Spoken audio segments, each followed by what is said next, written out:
Welcome back to the Blindsiders. I am Ben here with Brian to talk about the finale of Australian Survivor, Australia versus the World. And our winner, Parvati Shallow, is officially a two-time Survivor winner, 15 plus years in the making. As we get told multiple times throughout the season and the episode. 15 USA, years. USA. Yes. The U.S. not only dominates the regular Olympics, but also the Survivor Olympics. So. Hey, we may not have invented Survivor, but our players are pretty top tier at it. Yeah, so I think like the number one question coming out of this that is all over the internet that everyone's already talked to death and like not a lot about it, Ben. Yeah, and everyone's at this point, I think, sick of it. But the question is like, does this make Parvati the GOAT? Is she now definitively the greatest Survivor player of all time? Sari said so in her voting confessional. That was kind of the billing, I think, of the season. Yep. Is finding the greatest Survivor player in the world. Yep. So is Parvati definitively now the greatest Survivor player of all time / in the world? All right, so let's go through the contenders. I can't speak for the whole world. I know there are other players who have won 2 seasons of Survivor in the international stage, but I don't know anything about those players, so I can't comment on them. So we'll talk very USA centric, as we're wont to do with most things. Yeah. As people from America, but Tony, he won a season of all winners. Mm-hmm. Pro should be the toughest competition. Con, someone was going to become a second winner, probably. Sandra could have become a 3-time winner, but she didn't, and that was, probably not ever going to happen given the fact that she was a 2-time winner. Parv was also on that season. And lost. So, that's the argument for Tony. For Sandra, won her first 2 seasons, won what I think is one of, if not the greatest season of Survivor ever, with some of the craziest competitors in it and people who were on it who went on to win seasons, who hadn't even won seasons by then. JT at that time was like the GOAT of Survivor, played a perfect game, which we'll get back to that later with Parv in this one. So that's like her pro argument. Con, since then, it's not gone great for Sandra. 3 appearances, including Australian Survivor, 3 fairly quick exits, with the caveat, played really well on the traders. Almost got it done on the traders. Parv, her pros, she won this all-star season of all-stars. She was a winner with only 6 winners on the season, 5, 6, and she had probably the biggest target, or at least she should have had the biggest target. I do think that part of the bad thing for the Australian team getting rid of George, maybe he could have let them know how good Parv was at Survivor, but they didn't seem to really have any idea, which is very funny. Cons, she didn't win her first season. She was like a surprise returnee her second season. Granted, she did dominate that one. And then she came, she didn't do so great on Winners at War, but on Heroes versus Villains, she played probably a more dominant game than Sandra. And I think a lot of people would have voted for Parv over Sandra. And, people who watched the tape back, even on the jury, maybe were like, maybe I should have voted for Parv. So those are the cases. Ben, what do you think, or do you want me to answer? I think that it's more interesting for me to compare I agree, right? The three contenders from America for the title of GOAT are the three people who have now won twice. Sandra, Tony, and Parv. And for me, the interesting thing to kind of analyze is how much win equity did they have in their losing games? Because, like, I think comparing winning games is very difficult because there's a lot of variance between season to season. Evaluating even, how good the cast is, like you said, like the Heroes vs. Villains cast compared to the Winners of War cast compared to this cast, all very strong casts that were kind of billed in their individual seasons as like the greatest collection of players from that era of Survivor, or from, that we could possibly put into a collection. So I think in that case, like their second wins are all very similar. And their first wins, I think, like at the time they happened, obviously in hindsight, they're like a part of a body of work, but at the time they happened, I don't think any of the like Pearl Islands, Micronesia, or Cagayan wins were like seen as exceptional compared to other potential like 1-for-1 wins. I would say they all kind of fall somewhere in the middle of like the individual win rankings. So for me, let's look at the losses that we have. Sandra's losses, as you said, all come, I believe, on day 16, right? That's like the whole thing with Sandra is like, the 3 seasons she loses all happens on day 16. Game Changer is arguably, she gets swap screwed by a second swap and otherwise was in a pretty solid position to potentially like pull deep. Some say her most dominant performance was Game Changers. Mm-hmm. Definitely that season demonstrated that she had a strategic dominant element to her game that people were previously saying that she lacked. And, a lot of people were like, oh, she's reliant on basically not being seen as a threat, or like, hiding behind bigger targets and kind of like maneuvering her way socially through kind of difficult situations. That game, even though she lost it, up until that second swap, she was making very like bold strategic moves, and it was working for her. So that's like, for me, I think a check in her favor. I would say her winners voting off Tony. Yes. Yep. Voting off Tony. Obviously, like the JT blindside, on her control even on that original tribe. There's a lot of I feel like she had a mission, and her mission was no one's winning a second time this season, and she accomplished that. Yes, yeah, 100%. I think like there were 3 winners coming into that season: her, Tony, and JT, and she was a heavy architect in both Tony and JT's exits. And yeah, like you said, she accomplished her goal of leaving that season the only 2-time winner, regardless of where her initial final placement was going to be. And then Winners at War, I think like is a bit of a mixed bag for Sandra. I think that she had a rocky start, was in an okay position after the swap, tried to make a big move with Denise with the idol. Denise ended up biting in the opposite direction and using the idol to get her out. I've argued even since that move, as somebody who was like a big pro Denise guy at the time, that move was really bad for Denise and was very big move itis-y. And Flashy is back, very exciting, but not great. Yeah, and definitely felt more like Denise wanted, idled out Sandra with her own idol on her resume. She wanted the head on the mantle. As opposed to like thinking about whether the move itself was within the context of the game a good thing to do. So I never faulted Sandra too much for that move, simply because it didn't make sense for Denise to do that, and it kind of like wiped a lot of Denise's win equity off of the board, even though she did end up going deep. So difficult. I don't hold Sandra quitting Edge of Extinction against her. That's silly for people to do that. And then her Australian Survivor, experience.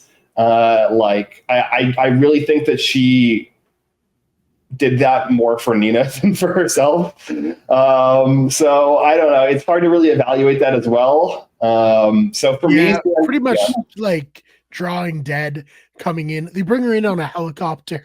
Yeah. Like, despite there being Australian Survivor All-Stars on that, they're like still above all of you is here this one player coming in. Like that was never gonna, the fact she made 16 days and survived a few tribal councils was pretty impressive.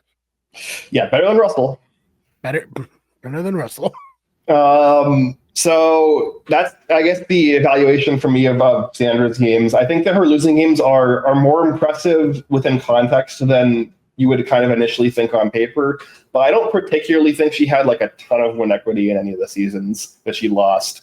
I think Game Changers, if there wasn't a second swap, maybe she could have done something. I know there's talk of like, Brad and Troyzan wanted to work with her. She obviously had the connections to the people on her original tribe. Like there were, I think, paths for her to get to an end game. I don't know if there were paths for her to get to a win. Yeah, no, I think that's true. I think in like somewhat of her defense, pretty impossible situation to come into on any of those seasons. So yeah, So I guess we can talk about Tony's I guess 2 losses, including this one. Game Changers, not much to be said. Really burned fast and bright and went out with a bang. It came in arguably with less win equity than Sandra, and had a probably the worst showing of any of these 3 players' seasons, like individual seasons. I would say by a lot. So not much to say there. And then this season as well, came in, tried to ride America Strong, couldn't swing it. Sari capitulated to the world players to try to get him out. He tried to make a move against Parvati, who was the one person that was actually like fighting for him. I would say a bad read, but he also came into the season, I think, not really in a great position to do well. So that's kind of for me, like, Tony either like he wins or he, kind of flames out early. So that's kind of my evaluation of Tony's losing games. I don't know if you have anything more to add. Yeah, I mean, I don't think he played particularly bad this season, given the uphill battle he had. And, Sari doesn't get picked to do fire. Maybe someone else does. Maybe they beat Sarah. Maybe he makes the merge. And who knows, Yeah. So I don't think he played badly this season. I think he was in a bad spot to begin with. Mm-hmm. Which, is unfortunate. I love Tony, so I was sad to see him go, but it is what it is. I think similar to Sandra, once you get those 2, like Parv says she's never going to play again. I believe her, because why? Yeah, she's not enough to prove at this point. Nothing to prove, and you're just going to get sniped out immediately. Best case, you survive a few tribals, and then you get sniped out. I mean, you say that, but like, that's what should have happened this season and didn't. So it's like I don't even know if I fully believe that with the right cast. Well, I don't know if like if Cerie's on her tribe, maybe she can stay in there. Yeah. Or Amanda. I don't know if Amanda will ever play Survivor again, let alone with Parv. But if she has a dynamic duo to play with, then there's that aspect as well. All the seasons she's gone far with, she's had pretty, say what you want about Russell. He was a pretty competent player in terms of getting his alliance far on 2 seasons. Sari, greatest to never win, also 2 seasons. I don't think Sandra had that. If anything, she got a little bit of the Russell wave, I guess, in Heroes versus Villains, but she was against Johnny Fairplay. Rupert was her like ally on the first season, which I love Rupert, but leaves a lot to be desired in terms of strategic gameplay. And then after that, I mean, her number 1 was Jeff Varner, who like is a fine Survivor player. Say what you will, and rightfully so about Jeff Varner as a person, but he's an okay player. But you could tell, like, when they were discussing what was happening after that swap, that it was like, Sandra's a bit higher of a level player than Jeff is. If Jeff's getting suckered in by, like Zeke, in terms of believing that maybe there's some chance for them to both stay, So there's that too. Yeah, 100%. So I guess we can go through Parv's losing games now. So obviously she Cook Islands, her first showing. Not even clear if she knew what Survivor was before she went on. An interesting season to evaluate. I've done, I did an entire podcast on the Mike White with Rob podcast about, Becky Lee, and how I think that a lot of the twists in the season were set up to screw certain players over, and talked about that in the history of women in duo alliances with men, not getting as much shine in final tribal councils on average, and the kind of structure of Cook Islands being set up really poorly across the board. Obviously, the race twists really horribly thought through at best is probably the nicest way to put it. But we do have a situation where, if not for the bottle twist, if not for the God Idol, if not for kind of all of these twists that have been retroactively considered to be really stupid and unfair, does the I24 have the comeback that they do? Obviously, Ozzy is still going to be dominant in challenges.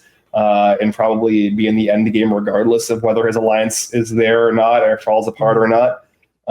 But and maybe Ozzy still is able to sneak his way into the final three and then just win because his friends are on the jury and he had an incredible run.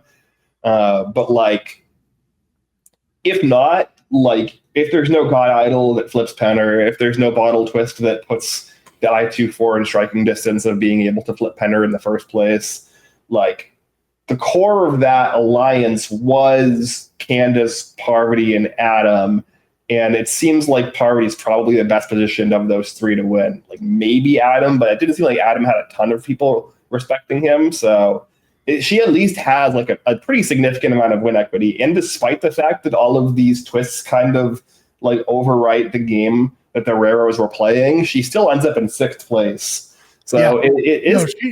She showed, and I think in retrospect, when you watch it again, viewing her as Parv instead of just the hot girl archetype for the season, she had some game in Cook Islands. Yeah.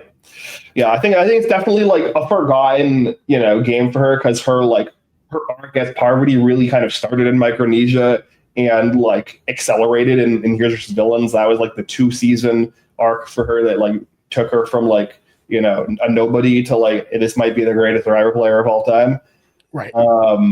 And I think a lot of people kind of haven't really retroactively done a lot of analysis of her Cook Islands game, partially because I think a lot of people don't, enjoy talking about Cook Islands, even though there is a contingency of people who at the very least liked it the first time they watched it for the comeback story. But yeah, I think it's a really interesting game to talk about. And then obviously our Heroes vs. Villains game, arguably one of the best losing games in the history of the franchise, to the point where it was the argument that everyone was yelling about before Michelle and Aubrey. It was the OG. Right. It was the OG, X was robbed, stupid jury, yada, yada, yada. And I guess Russell versus Natalie was the OG, but sure, yeah. Then got overshadowed by Heroes vs. Villains, where it was there was a small contingency of Russell fans, and then there was everyone else who was he got 0 votes and everyone hated him. Come on. But then that contingency was no, but Parv though, there was no reason for the jury to be that upset about Parv. I understand Russell was a dick and everyone hates Russell, and he's like, got an important personality. But like, Parv actually did a bunch of cool things, and she isn't as hateable as Russell is, at least. So like, what was the reason there? Heroes Tribe, huh? The Heroes Tribe, I watched Heroes vs. Villains recently. They are so mad at Parv in that final tribal council. They are mean. Yeah. They compared her to a battered woman. Candace said she was like someone in an abusive relationship. It was like, that's insane. That's so insane. Yeah, especially because like she doesn't really let Russell control any part of her game. Like at least like more than like is controlling Russell at all is like kind of like controlling a Tasmanian devil. But like Parv exerted as much control as you can reasonably expect somebody to in that circumstance. With the like a pretty obvious exception, I guess, of the Danielle boot. Like she's the one who makes the double idol play behind Russell's back. She is trying to set herself up into a favorable end game, and then Russell basically comes in and sabotages it. Just comes out of nowhere. Blows up her game for no reason. Yeah, so it's really tricky, and like it's not like Parvati went out of her way to be like, I want to work with Russell. This was like the alliance that like was available to her outside of like, from the original Villains Tribe based off of how like numbers fell. Yeah. Who's feeling real vindicated today? Randy. He told you. Yeah. He told everybody that she was the most dangerous. With the spirit of Martin Luther King Jr. himself. Yep. Coursing through his veins. He knew. Yep. Yeah, so that's I mean, we don't have to go through the Here's Your Villains game. Like everyone knows, like it's a very impressive game. Even to this day, double idol plays is considered one of, if not the greatest, like individual strategic moves in the history of the franchise. So yeah, very, very impressive. I think the most interesting really one, like the epitome of like when Survivor's good. Oh my god. Yeah.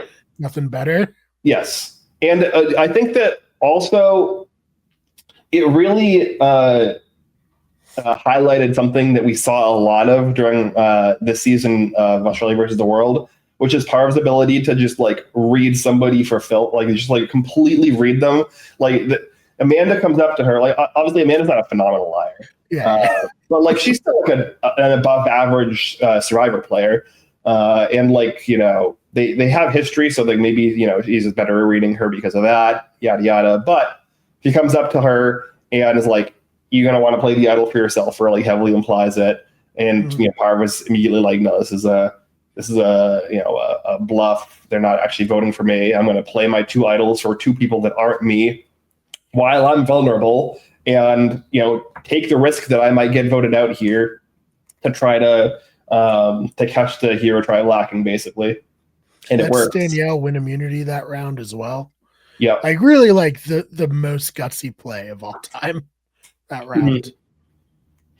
Yeah, no, 100%. Like her read was basically like, the Heroes Tribe thinks that they can flip Russell, or like thinks at the very least that like Russell may be flippable in the future, and they're trying to bluff me into playing the idol for myself. So it's not going to be me. It's not going to be Russell. Danielle has immunity, so that means it's 50-50 that they're going to vote for either Sandra or Jerry. And so she like kind of did the counter to like the classic Edgardo strategy of like try to vote for the person that is the most medium amount of not gonna get the idol. And like the first time that somebody really like was able to hard read that strategy and like pull off an idol play like that. Yeah, insane stuff. Such an iconic moment. So, with all of that said, Ben, are you ready to announce who you think the GOAT is? Yeah, I think that it's Parvati. I mean, it's got to be like it's obviously like it's hard for me. I was always a big Sandra defender after Chris's Villains. I do think that while Parvati can say that the jury was bitter, I do agree the jury was bitter. I always say that like Bitter juries are part of Survivor. The jury is allowed to be bitter, and if you lose that way, that's a valid way to lose the game. And I think that's kind of a different take that I think has become more popular over time. Where like for a long time it was like, you know, there are bitter juries and it's bad, and then there are people saying, no, these aren't bitter juries, they're definitely voting on strategy alone, you just don't like the strategy they're deciding between. And I'm like, no, both people are wrong. There's bitter juries, yes, but bitter juries it's fine. Yeah, I mean, it's part of the game, and you know, I also say like there are juries that just favor different things. Like Tony, his first game especially, doesn't always win that season the way he played, but his jury was set up in a way that favored it. Like you never know the type of people that you're gonna get on the jury. Some are completely fine with getting burned and are like, hey, all's fair in love and Survivor. Some are, you know, you hurt me and I can't vote for you, and that's just luck of the draw. Yeah, I think part of the skill in Survivor is reading the people that you're playing with that are likely to get into the jury phase of the game and determining what kind of player they are and what they kind of would value, whether they would take losing personally if it happens in certain ways, and either make it so they lose in a way that won't make them as upset, or play a game that you think is more suited to the kind of things that they would value. Obviously, that's a very, very difficult thing to do, and like it's to read people to that degree is extremely difficult. And you know, your mileage may vary, but that's why Survivor is hard. It's not an easy game. Right. Yeah, no, and I just like Parv should have been the first person voted off on most of her seasons. Like on every season since Micronesia, she should have been the first person voted off of her tribe. And the fact that she went to the end on 2 of them and won one, and you know, almost made the merge on another is so insane. Yeah, and I mean, like even Micronesia, she was in contention to potentially be the first person voted off. You know, obviously, like got a little bailed out by the fair play, break his jaw thing. You know, give him painkillers, yada yada. Butterfly effect. The butterfly effect of Danny Bonaducci. Choke slamming Johnny Fairplay on the stage for the reality TV awards or whatever it was. What a time.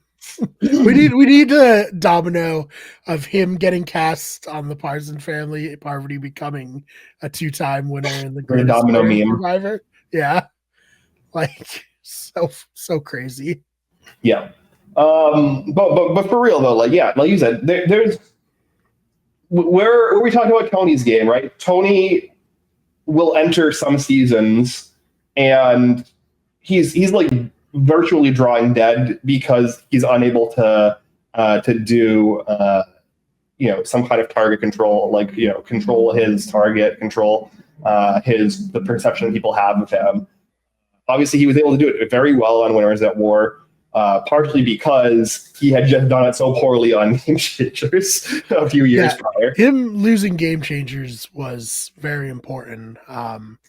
In fact, to reference Mike White was robbed. My episode was Rupert doing the rock idol and causing Russell to freak out and, vote Danielle out, and Sandra winning, leading to her voting Tony off, led to him becoming a 2-time winner. Like the rock led to Tony becoming a 2-time winner was my episode. Yeah. And it was so necessary for him to have as horrible of a showing on Game Changers for him to even have a shot on Winners at War. Yeah, no, 100%. And I think for me that there is like a little bit of a negative ding on his ability to play Survivor because of that. When he's locked in and he is able to control his threat level, he's very good. He's one of, if not the best. But there's just going to always be a case where he comes into a season and he's going to be, we even saw it on when he was on the Traders, right? Like he comes into the season and everyone's like, oh, he's Tony. He's the 2-time Survivor winner. He's a threat. We got to get him out.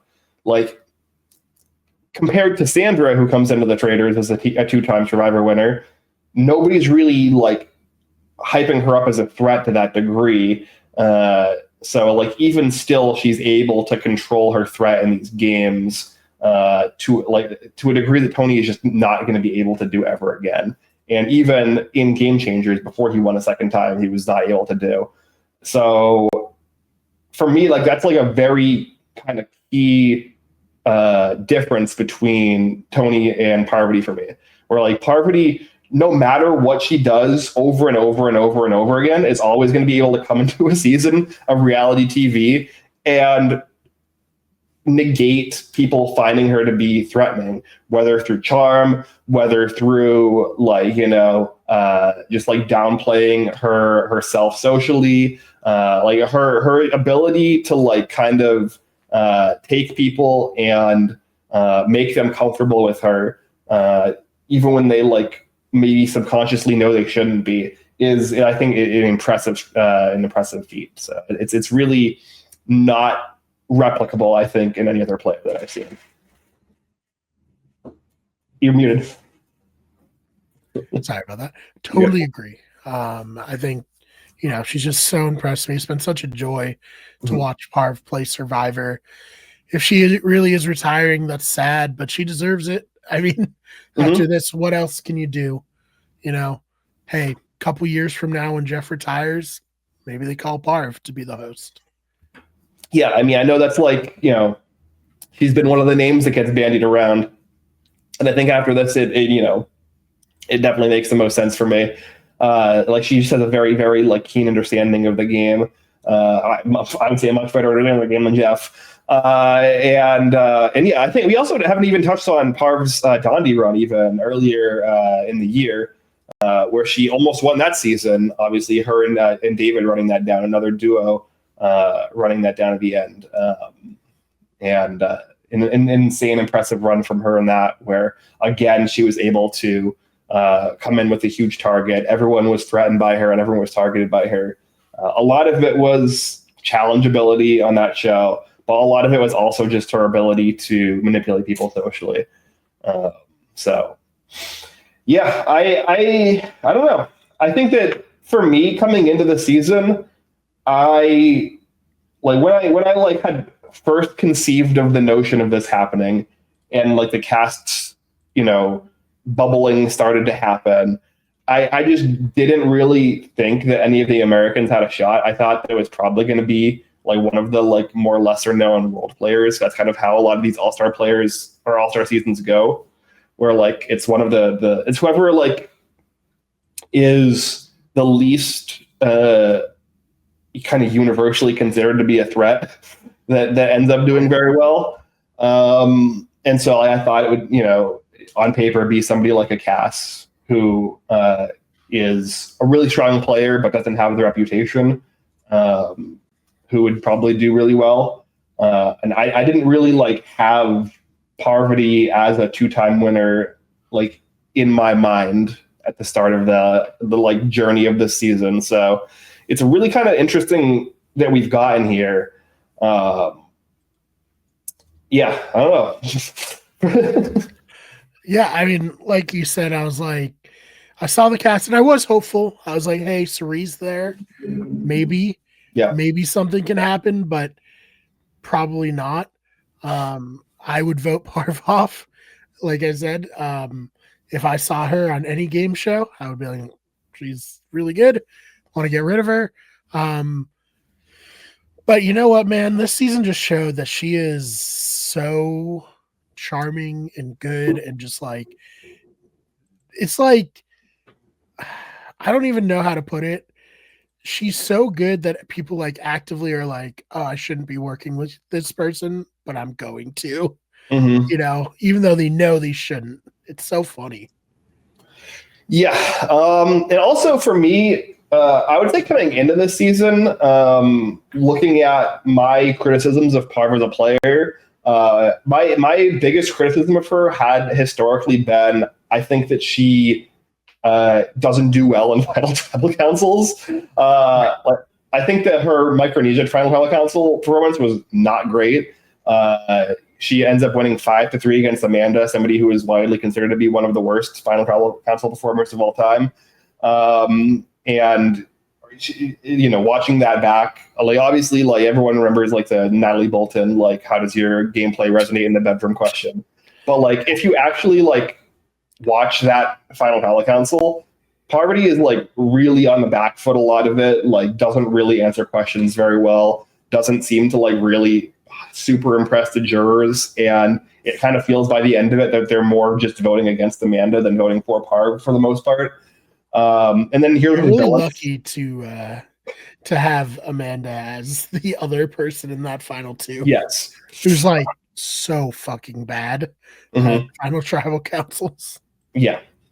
I mean, arguably all three of Parvati's final tribal councils had one player that was like horrifically bad. Obviously Amanda, and then Russell, and now Janine. But in Here's What's Villains, obviously she comes into that in hostile territory. Most of the jurors in that are not really like, super open to giving her a hugely fair shake. But even still, Parv does get quite defensive in a lot of those questionings. She does, I think, answer a lot of those questions kind of poorly. Doesn't really have like a cogent story for her game that detaches herself enough from Russell for like to give people who are super anti-Russell like a license to vote for her. I don't really necessarily think that final tribal council changed many votes, but still wasn't very impressive to me. I think that like coming out of the Parv experience before the season, for me, it was like she's very, very good in one-on-one situations where she's just like charming a single person in a private conversation. But when she's kind of spotlighted in a like kind of group situation in a tribal council in a final tribal, she is like less impressive. But this season, definitely like if that's an element of her game that she potentially knew she had to work on, she blew it out of the water this season. Her final trial performance was insane. It was very, very good, and even throughout the season, her ability to kind of control individual tribal councils as they were happening, lots of live tribals this season, she was able to control those situations very well. So I would say her biggest fault for me coming into the season has in fact now been corrected. So I don't even know what to say at this point. You muted again. Sorry. She said it at Final Tribal Council. She feels like she was made to win Survivor, and I believe it. Yeah, I mean, she has a very unique like experience in the story, right? Where like she was raised in essentially a cult, and she comes out of that, escapes the cult into an adulthood, and that obviously like she had been in a toxic marriage, got out of that, is now a single mom. So like it's a very like it's a set of kind of life experiences that also I think lends itself very well to understanding how to maneuver a game like this. Obviously, like a lot of trauma, but I think a lot of trauma that like builds you into a strong person, and a person who is going to kind of have the self-assuredness and the wherewithal to grab a game like Survivor by the horns and like really steer it in your favor. An ability to see through bullshit, an ability to like read people, to have interpersonal relationships. There's like so many like kind of individual skills that kind of come along from not only just her like nature, but her nurture as well. Mm-hmm. Yeah, that's a good point, and something that maybe plays into the struggles we've had with modern Survivor, where like I think I've said it on here before, a lot of like the newer players, especially the younger players, even players our age, are like Survivor is my big life event to this point. And if your whole life has been trying to get to this moment, like you don't have a ton to bring to the moment to, be an effective player. Does that make sense? Yeah, I think so. Yeah, I would say. And I mean, I think that makes. I think when you put that into the context of looking at like the new era players that are like considered the tops, right? D and Kyle are like the two winners that like I think are widely considered the two strongest and the two that we're going to see back in the spring as well. Right. Like I think both of them were at least familiar with the show. Kyle was a pretty big fan, but I don't think that like Survivor was like a defining life experience for them. Right. Kyle on the show talks about like his struggles and his like teen years into his early adulthood, and then D obviously like has like entrepreneurship experience and speaking engagement experience and that sort of thing that I think kind of define her outside of the context of being a Survivor player. And I think that like having those kind of experiences individually shape you, and also those experiences be things that would make you a better Survivor player kind of incidentally, is like the reason, or one of the reasons, that both of them played so well. And like, again, it's not really like it's understanding the strategy of Survivor, like kind of on its face, is like very simple. Like, you can pick up the like kind of the foundations of how to play Survivor like on paper in like less than a day. It's very, very straightforward.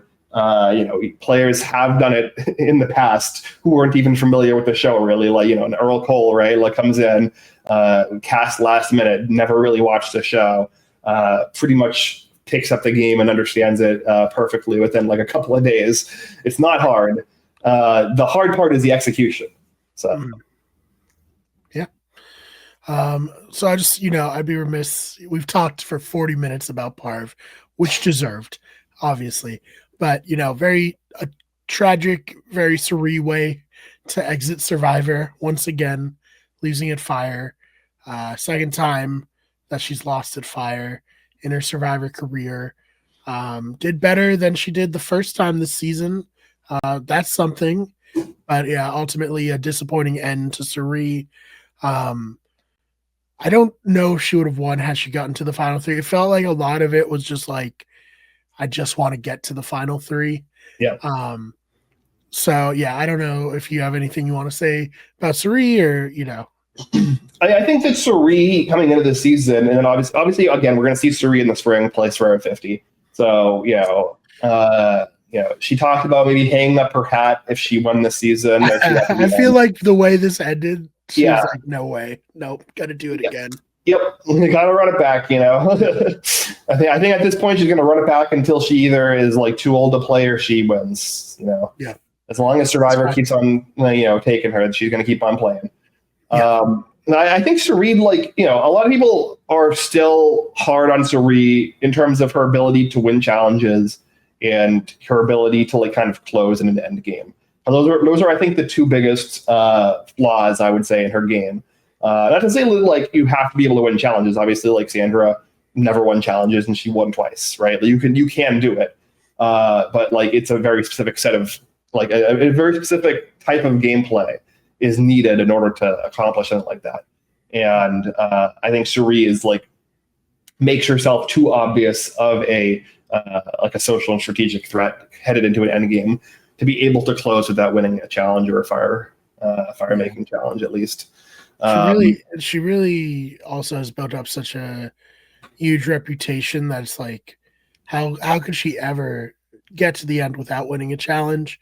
Mm-hmm. She needs, like on the Traders, people who have no idea who Suri is. Yes. To help her get there, Yeah, I also think for her winning the Traders I think this is kind of an important thing to talk about as well, because the Traders, given that you can hypothetically share a win, right, kind of plugs that hole in her game. One, I mean, the two holes, right? The Traders, the challenges don't really matter compared to Survivor. And the other hole, obviously, is like you can't bring Suri to the end because most of the time, like in under like 90+% of circumstances, she's going to beat you at the final tribal council if she gets there.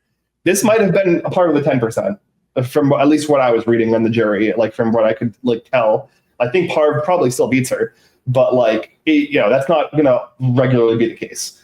On the traders, assuming you and your friends are all faithful, you can go to the end with somebody who is extremely likable, who would win a hypothetical jury vote if one had existed. And it doesn't matter because as long as you're all faithful, you all get the same amount of money anyways, right? Yep. Like if you're like, whether you're a Gabby or a Dylan or you're an Ivan or a Dolores, they all get the same amount of money at the end, right? Like it didn't matter who played the better game. It didn't matter who was more likable. It didn't matter like who was more respected. As long as you get to the end and you're all,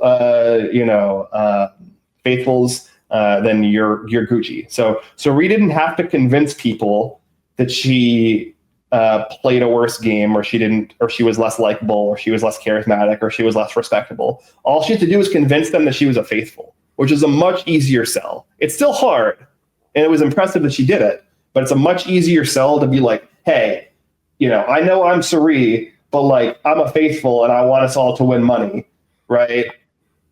It's not like, hey, I'm Suri and I'm going to get there to the end with you and I'm going to take all of your money and beat you. Sure. Yeah. Yeah, and I think too, like, it's very impressive that like her Traders game is amazing. The only U.S. player to be an individual winner of the Traders, which is awesome. And she could have split it, but she decided not to and cut the throat of the other remaining trader at the end, which is so baller and so fun to watch.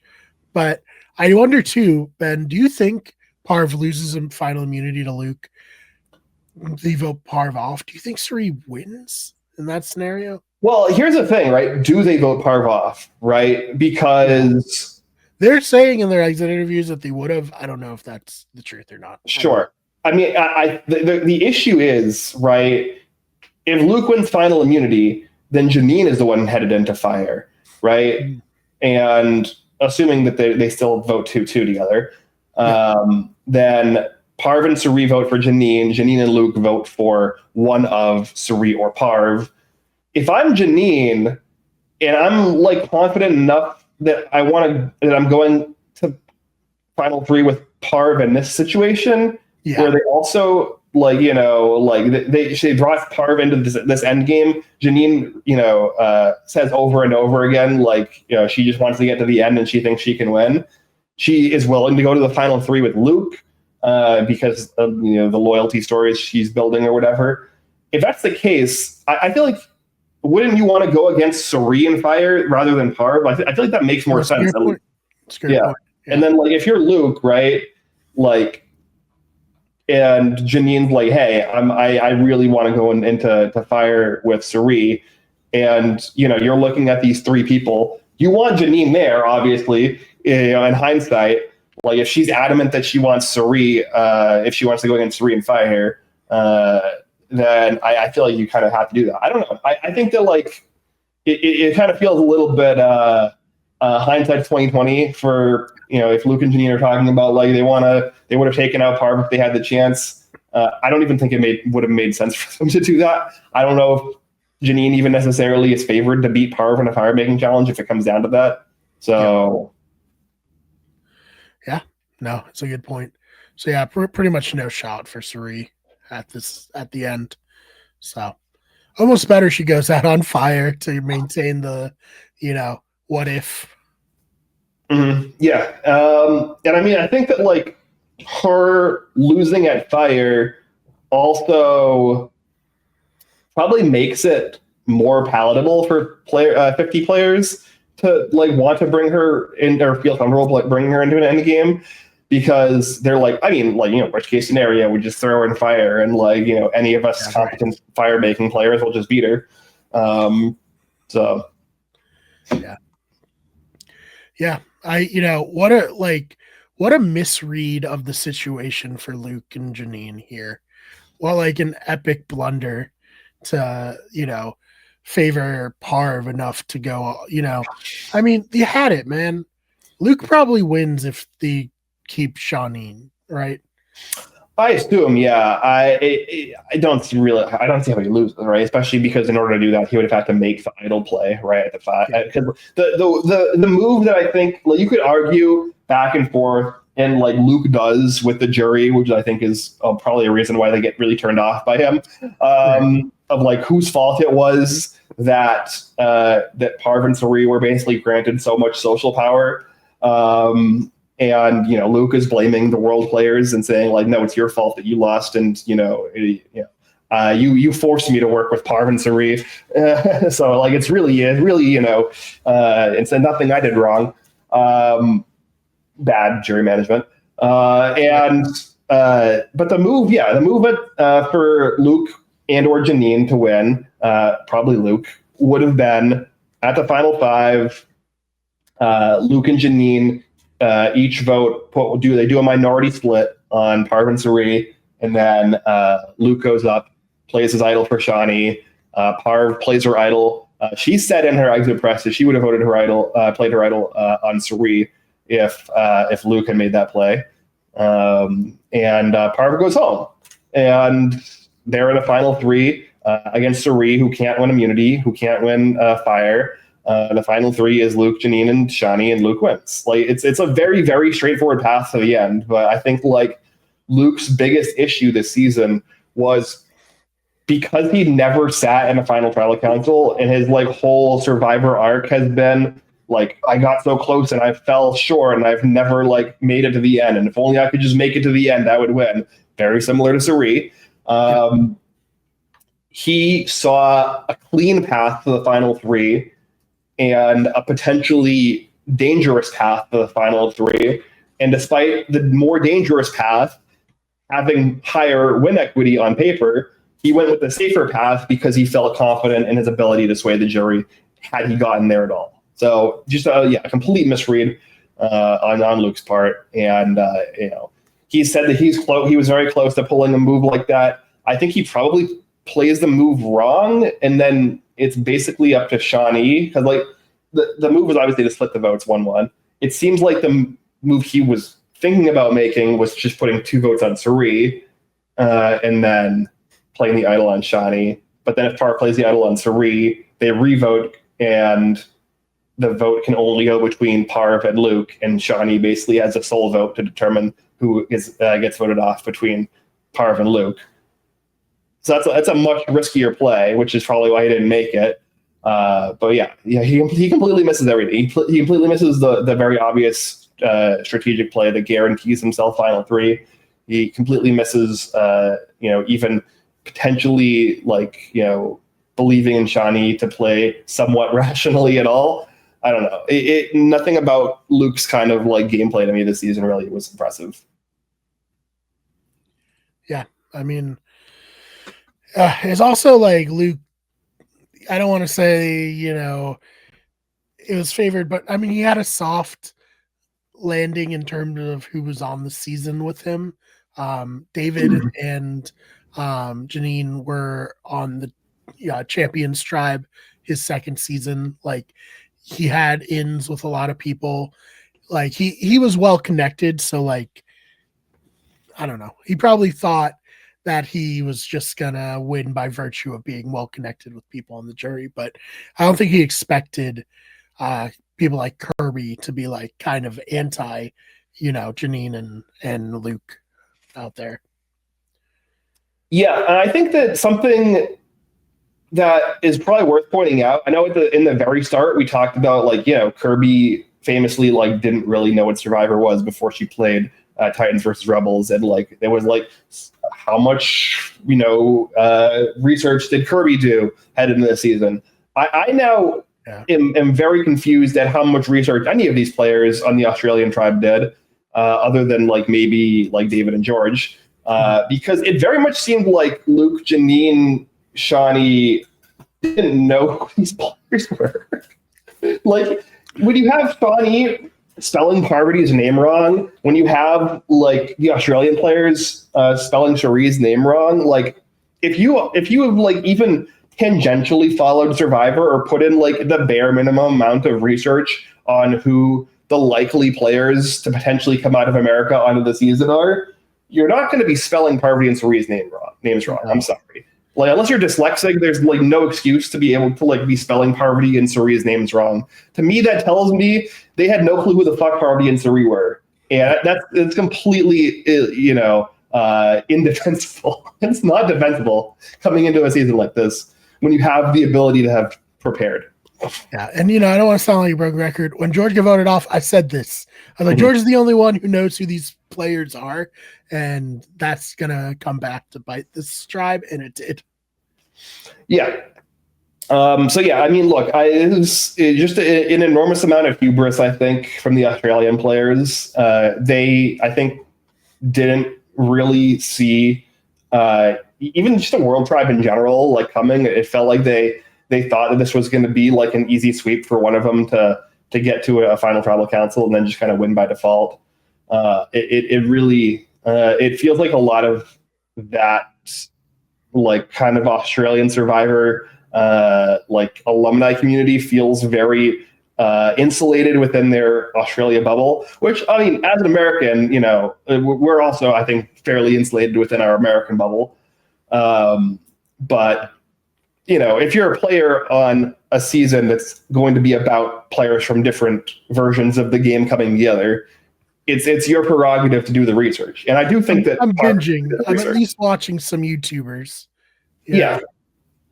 At least, scroll. Yeah. At least watch some clips, at least scroll through the Survivor wiki enough to remember how to spell some of the most iconic players in the history of the franchise's names correctly. It to me is just an indication of, the World Tribe did their homework and the Australia Tribe did not. Agreed. No, totally agree. And greatest season ever? I don't know if I'd say greatest season ever. It's up there, I'd say, for me. It's up there. Yeah. I would say for sure like a top, like somewhere in the 10 to 20 range for me in terms of reality TV overall. Like, okay, that's big praise. Yeah. Yeah. I think I don't know if it cracks my top 10 reality TV seasons of reality TV of all time, but I think it's close. I think if I sat down and like went through it, maybe it cracks my top 10. But I do Here's Your Villains is one of my favorites. Pearl Islands I love. It's really hard to like to top those, I think, for me. Mm-hmm. Yeah. So it's hard to talk about those older seasons in context because, like, man, Pearl Island's just like stunts on any modern season. Yeah, it's just insane. It's also hard because like there's obviously recency bias, right? We just came off of watching the finale of this. It was like a very, very strong season. We're coming off of Survivor 48, which was horrendous. We're currently watching Big Brother 27, which is a fucking train wreck. And so it went from fun train wreck to just like, okay, we only got a month left, thank God. Yeah. And so like, in the context of right now, it's a huge breath of fresh air. And like, oh my God, these shows actually can be very good. I forgot. Yeah. But like in the history of like 25 years of watching these game shows, I don't know if it like is like the best, but it's for sure. It's in the conversation for amongst the best. Yeah, agreed. I loved it. Few years, let's run it back. Let's do another one. Mm-hmm. Paramount has a new owner, Skybounce or Skydance. I don't know. Skydance. Skydance. That sounds right. I'm hoping that the people there are going to be more like, oh, this thing works. We should do more of it.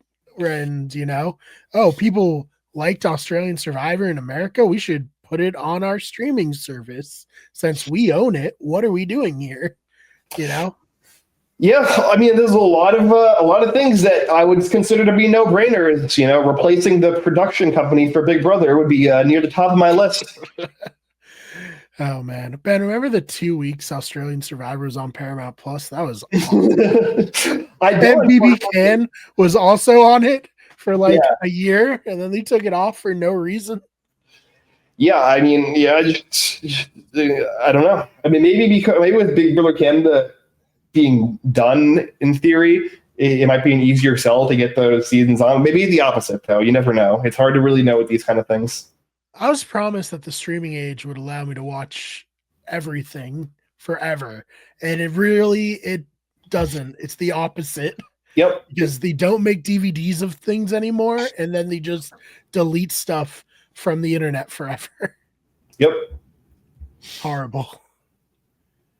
So I'm gonna you bet your ass I got these episodes on a hard drive. I'm holding on to this forever. Maybe I'll even make my own DVDs to watch on my DVD player or something. But I'm in the future. Like, I would have done the same with reindeer games. I would have done the same with BBOTT. Like, what are we doing here? Why are we deleting these shows from history? I don't get it. Yeah, it doesn't. It boggles the mind. It really does. Like, like people are like would be willing to pay a reasonable amount of money. Like, not obviously, like, again with reindeer games, $20 right? a season to watch Australian Survivor. If it was like season pass, like they used to do on iTunes, I'm sure they still do. I don't know, but like you used to be able to buy a season of Lost for $20. I would do that in a heartbeat. No, I own because I have a bunch of Survivor DVDs, but I think I own like Gabon, Tocantins, Samoa, and Nicaragua on like iTunes. I think still. Yeah, same. I got some on Amazon Prime. I got some on iTunes. Like, yeah, I'm not against paying for these things. Just give me a way to. Yes. Otherwise, you force people's hands to like watch them illegally. That's why we were on Rumble and YouTube and wherever this season to get this one. Yeah, Daily Motion. I think of how many people watch this season, and we're doing it pirating. That's like doesn't do anything for the owners of it. Mm-hmm. So force our hands. Yeah, no, I mean, yeah, no. If you told me there was a way for me to pay $15, $20, watch the season, I would have done it and like have access to the season for all eternity. Easy money for me. Yeah, I would have shelled it out. But instead, I had to watch it through other means, and nobody got any money. my money did not get spent. So who's a real whoever was uploading it and running ads against it, they got the money. Yeah, exactly. Like, could have been you, Paramount. So Skydance, fucking 1, bring Jonathan back, and 2, let us watch these seasons. I did see he was with Parv. I guess he lives in LA also, which, I mean, if you're an actor, you probably have to live in LA. It's just funny because it's like you so associate him with Australia. But he went to Parv's watch party for the finale, and he, I guess, said that he's going to be hosting something else soon. So that's exciting for him. Well, I do know he did great. Parv did sell apparently a reality show. Maybe. Dude, that'd be so smart because I guess they are friends. Like, they seem to be like friends anyways. So, yeah, Survivor or Australian Survivors Lost is her gain.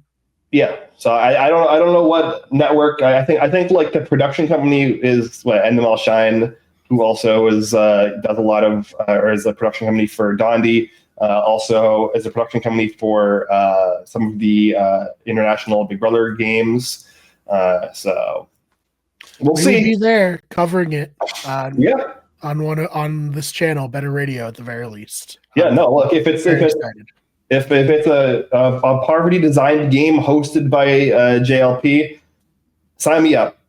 Exactly. Yeah, you got to audition, Ben. You got to be on it. So Dylan and I will be here. I don't even know how I would know what the show is to be able to audition for it. Maybe some internet sleuth will figure it out. But like, Marv, let us know. Hit us up. Let us know. Put bet on it. He'll be great. He'll probably win. It'll be awesome. Yeah, I mean, I'll for sure play any game and win any money. I'm down. I'm down for winning.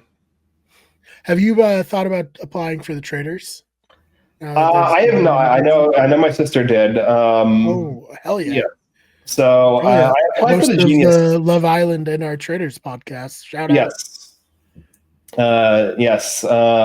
So maybe we'll see it. We'll see if she gets on. I thought about it. I don't know.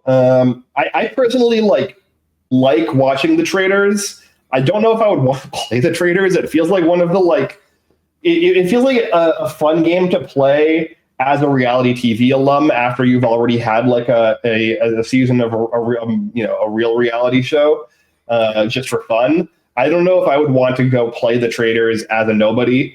It feels like a really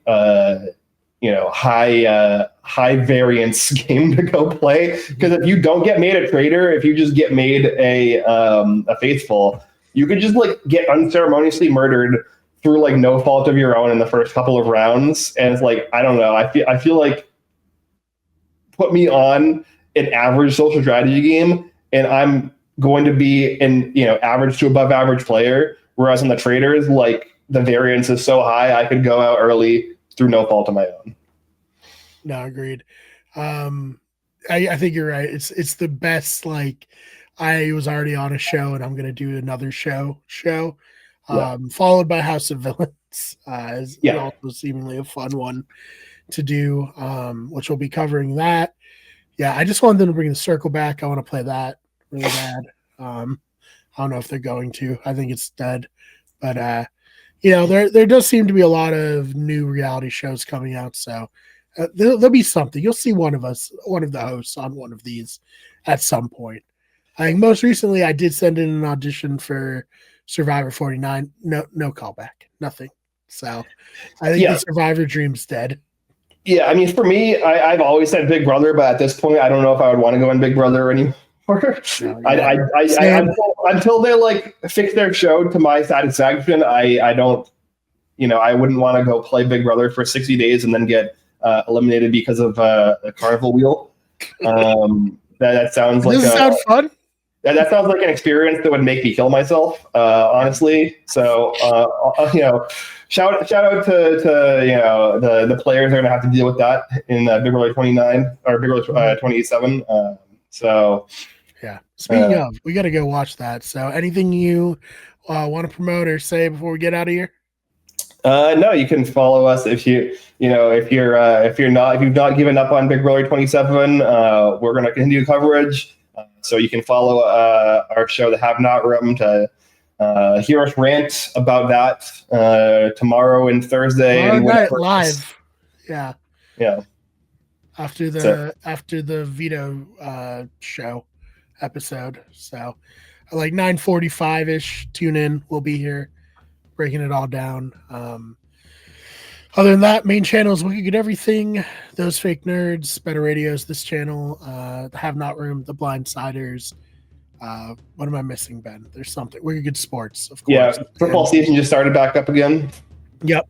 Dolphins already look so fucking bad. Holy shit. This is going to be a season. Patriots, disappointed me. Yep. Hey, they play each other this weekend. Someone's probably going to win. Mm-hmm. They might die. We'll see. But, so subscribe to all that, and we will see you in the next one.